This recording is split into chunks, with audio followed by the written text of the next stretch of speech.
पिता है, इनकी पुत्री आज मंचासीन है आपके सामने, और ताली से स्वागत आशीर्वाद देते हुए पिता अपनी पुत्री को जाके नई आसमान तक जा सके, इसी कामना के साथ हम सभी लोगों से आग्रह, साक्षी कुमारी से आग्रह किया अपने ओजस तेजस भाव से कथा श्रवण करें, ताकि इंद्र भगवान भी अपना रास्ता ले ले, हम सभी श्रोता आपकी बातों को सुन सके। बहुत बहुत आभार, धन्यवाद आज के विदुषी साक्षी जी।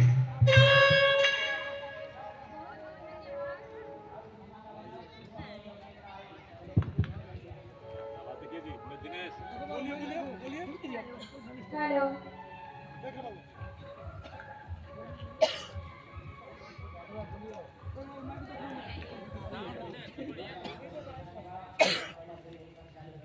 बहुत बहुत धन्यवाद प्रत्येक वर्ष की भांति इस वर्ष में हमें इस मंच पर समय देने के लिए।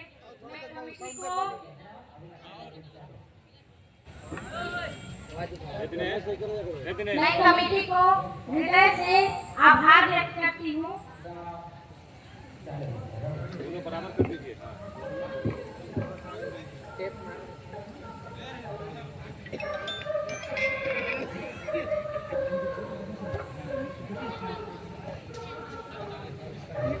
तो आज मैं आपको प्रभु की कथा सुनाने वाली हूँ, प्रभु की लीलाओं के विषय में, प्रभु के अवतारों के विषय में कथा सुनाने वाली हूँ कि प्रभु ने कौन से अवतार किस लिए लिए थे, क्यों लिए थे। और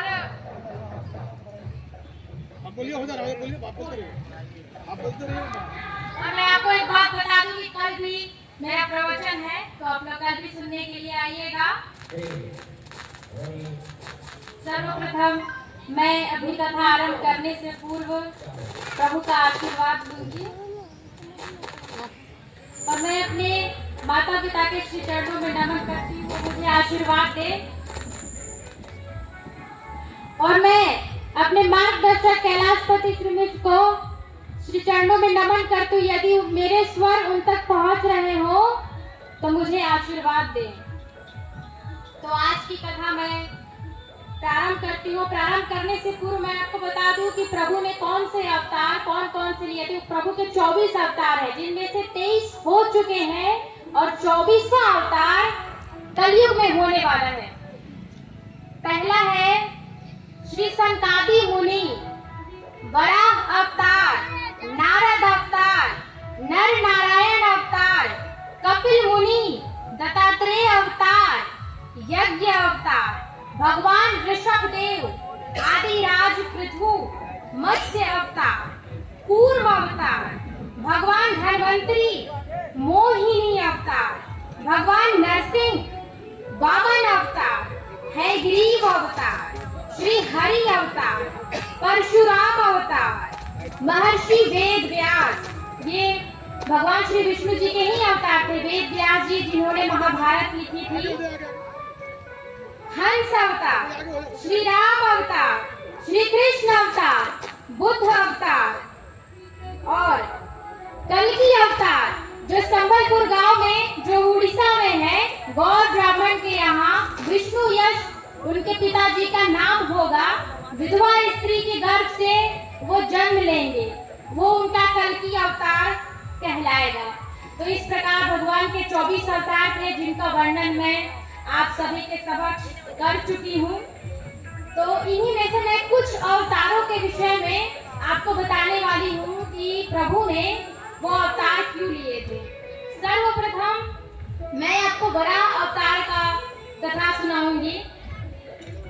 ब्रह्मा जी ने स्वयंभू मनु से कहा कि मनु, तुम अपनी पत्नी शत्रुपा के गर्भ से एक गुणवती और यशस्वी संतान उत्पन्न करो।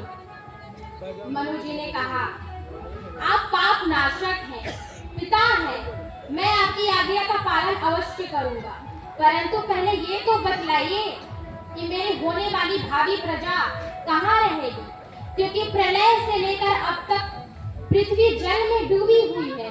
मेरी भावी प्रजा कहाँ रहेगी, कोई स्थान बताइए। जबकि जीवों का निवास पृथ्वी, वो तो जल में डूबा हुआ जब पृथ्वी जल में डूबा हुआ था तो उस समय मनु जी ने कहा कि मेरी भावी प्रजा कहाँ रहेगी। अब प्रजा के रहने के लिए कोई स्थान चाहिए था और पृथ्वी जल में थी। अब जल से पृथ्वी को कैसे बाहर निकाला जाए। ब्रह्मा जी ये सोच ही रहे थे कि उनके नासा छिद्र से एक बड़ा छोटा शिशु बाहर निकला और उनके देखते देखते वो शिशु अत्यंत विशाल हो गया, हाथी जितना विशाल। ब्रह्मा जी सोच रहे थे कि ये क्या है। तत्पश्चात उस बड़ा शिशु ने जल को सूंघकर वो जल में प्रवेश किया। वहां पर बड़ा शिशु ने मतलब भगवान विष्णु जी ने उनका ही अवतार था, बड़ा अवतार। उन्होंने पृथ्वी को देखा तो पृथ्वी को अपने दाढ़ों पर लेकर वो ऊपर आ रहे थे रसातल से, जल से। पृथ्वी जल में डूबी हुई थी, वो ऊपर लेकर आ रहे थे। तभी रास्ते में एक हिरण्याक्ष नाम का दैत्य, उसने उनका मार्ग रोक लिया और उसने भगवान पर आक्रमण कर दिया। भगवान वराह पर आक्रमण कर दिया। उसने गदा सहित भगवान पर आक्रमण कर दिया। भगवान और उस दैत्य हिरण्याक्ष का घोर युद्ध हुआ। युद्ध में दैत्य हिरण्याक्ष मारा गया। भगवान के थूथनी जो मतलब आगे होता है चेहरे का, थूथनी, ये सब उनकी दाढ़ें, उनका चेहरा खून से पूरा सना हुआ था। भगवान अत्यंत भयंकर लग रहे थे उस समय। वो पृथ्वी को अपने दांतों पर उठाकर रसातल से बाहर लाए, जल से बाहर लाए। और ब्रह्मा जी, मरीचि आदि सब देखकर उन्हें ये समझ में आ गया कि ये अवश्य ही भगवान ही है। उन्होंने सबने वेद स्तुति की, वेद मंत्रों से भगवान जी की स्तुति की। भगवान ने पृथ्वी को एक उचित स्थान पर, एक अच्छे स्थान पर लाकर रख दिया जहाँ पर वो बिल्कुल ठीक थी और मनु की भावी प्रजा वहाँ पर अच्छे से निवास कर सकती थी। तो पृथ्वी को एक अच्छे स्थान पर रख दिया और ये कहा ब्रह्मा जी से इसका ध्यान रखो, और प्रभु अंतर ध्यान हो गए। तो कहने का तात्पर्य ये है कि जब पृथ्वी रसातल में डूब गई थी और मनु के भावी प्रजा के रहने का कोई स्थान भी नहीं था क्योंकि पृथ्वी रसातल में डूबी हुई थी, तो पृथ्वी के उद्धार के लिए, उसे रसातल से ऊपर निकालने के लिए, एक अच्छे स्थान पर स्थित करने के लिए, मनु के भावी प्रजा के रहने का एक स्थान बनाने के लिए प्रभु ने बड़ा अवतार धारण किया पृथ्वी के उद्धार के लिए। तो यही कारण था भगवान ने बड़ा अवतार इसी कारण लिया था। अब मैं आपको मत्स्य अवतार की कथा का वर्णन करूंगी कि भगवान ने मत्स्य अवतार क्यों लिया था। पिछले कल्प के अंत में ब्रह्मा जी के सो जाने के कारण ब्रह्म नामक नैमित्तिक प्रलय हुआ और उस समय सारे लोग जल में डूब गए थे। उस समय वेद ब्रह्मा जी के मुख से निकल पड़े और हैग्रीव नामक बलि दैत्य ने योग बल से उन वेदों को चुरा लिया। सर्वशक्तिमान भगवान श्री हरि ने हैग्रीव की यह चेष्टा जानकर कि उसने वेदों को चुरा लिया, उन्होंने मत्स्य अवतार धारण किया। उस समय सत्यव्रत नामक राजश्री जल पीकर तपस्या कर रहे थे। उसी समय उनकी अंजलि में एक छोटा मछली का शिशु, छोटा मछली उनकी अंजलि में आया। सत्यव्रत राजश्री उसे जल सहित सरोवर में डालने ही वाले थे कि मछली से स्वर निकला।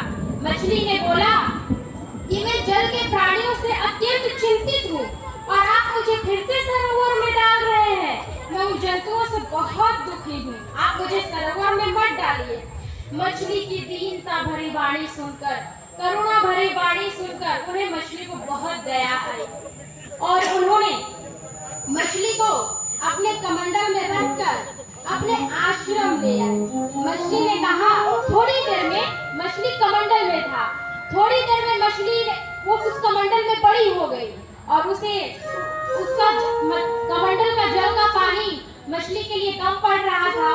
मछली ने स्वर लगाया, मेरे लिए एक बड़ा सा स्थान देखो, बड़ा सा स्थान तैयार करो, मेरे लिए ये कमंडल छोटा स्थान है। तब सत्यव्रत राजश्री ने एक बड़े से घड़े में मछली को रखा। कमंडल से एक बड़े से घड़े में मछली को रख दिया। थोड़ी देर में मछली बड़ी हो गई और कहा, मेरे लिए यह पात्र भी छोटा है। तब सत्यव्रत ने मछली को सरोवर में डाल दिया।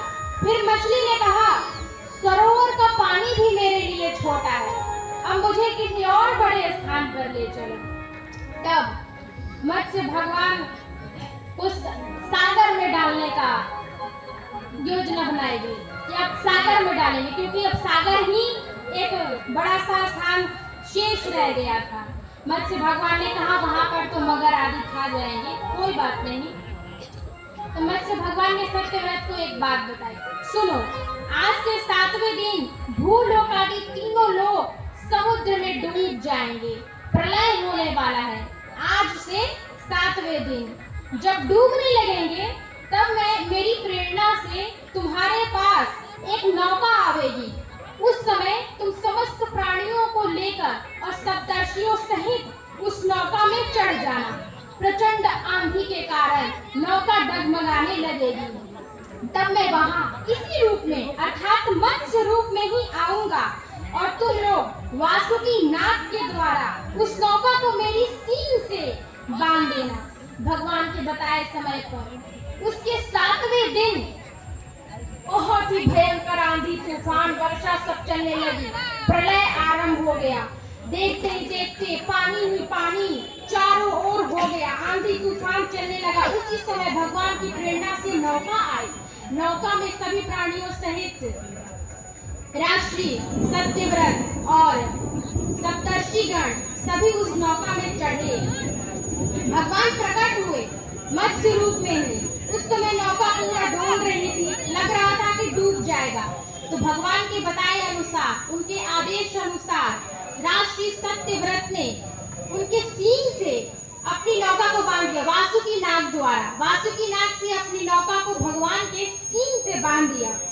भगवान ने राष्ट्रीय सत्यव्रत को ज्ञान, भक्ति और कर्म योग से परिपूर्ण दिव्य पुराण का उपदेश दिया, जिसको मत्स्य पुराण कहते हैं। हमारे 18 पुराणों में से एक मत्स्य पुराण भी है। जब पिछले प्रलय का अंत हुआ, तब ब्रह्मा जी की नींद खुली। उस समय फिर हैग्रीव से मत्स्य भगवान ने युद्ध किया और जो वेद हैग्रीव ने छीन लिए थे, उन वेदों को वापस लिया और ब्रह्मा जी को दे दिया। और उसके पश्चात जो सत्यव्रत, जिन्होंने सप्तर्षियों को लेकर और सभी प्राणियों को लेकर वो नौका में बैठे हुए थे, वो आज इस मनवंतर के मनु हुए, वैवस्वत मनु। ये जो मनवंतर, ये जो कालानुक्रम, ये समय जो चल रहा है, वो वैवस्वत मनु हुए। एक मनवंतर में 71 महायुग होते हैं। हमारे विष्णु प्रसाद गुप्ता के द्वारा जो उनके लड़के हैं 5000 रुपया चंदा दिए नौकरी पेशा के रूप में, जो कि कल अनाउंसमेंट हुआ था। उसमें राजेश प्रसाद गुप्ता की नौकरी लगा हुआ है। 5000 रुपया वो चंदा जमा किए नौकरी पेशा के तहत। विष्णु प्रसाद गुप्ता के पुत्र है। बहुत बहुत धन्यवाद। तो वेदों की रक्षा के लिए और मनुष्य सहित सभी प्राणियों, इन सबको बचाने के लिए भगवान ने मत्स्य अवतार का रूप धारण किया था। यही कारण था मत्स्य अवतार का रूप धारण करना, वेदों की रक्षा के लिए और मनु और सभी समस्त प्राणियों को एक अच्छे स्थान पर ले जाने के लिए भगवान ने मत्स्य अवतार धारण किया था। मैं आपको 2 अवतारों की कथा सुना चुकी हूँ। अब मैं आपको भजन सुनाऊंगी। एक गीत जो है